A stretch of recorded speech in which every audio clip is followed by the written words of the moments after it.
হ্যাঁ, আমরা বাংলা ভাষায় কই না কি একটা কথা, যত লালি আসছেন না, বুঝছেন? সুতরাং অত সোজা না, এত সোজা না। এই দুনিয়ার ইতিহাসে আপনারা দেখছেন না, গতকালকে বাশার আল আসাদ কি করছে, পলায় গেছে গা।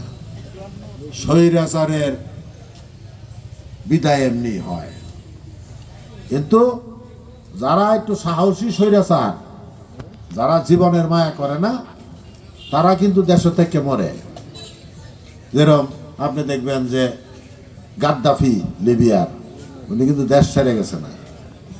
হ্যাঁ, ইরাকের সাদ্দাম হোসেন, উনি কিন্তু দেশ ছেড়ে গেছে না।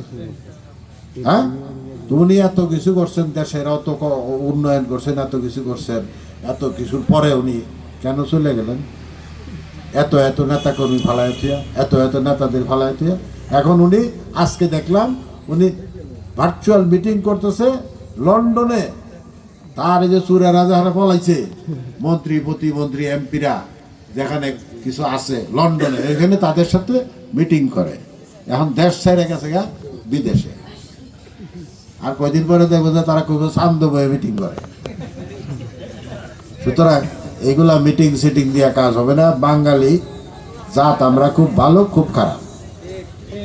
কারণ আমরা দুনিয়াতে দেখা দিছি যে 9 মাসে কিভাবে দেশ স্বাধীন করা যায়, এটা ইতিহাস নাই। 9 মাসে দেশ স্বাধীন করছে 30 লক্ষ শহীদের রক্তের বিনিময়ে, 2 লক্ষ মানুষের মায়ের ইজ্জতের বিনিময়ে।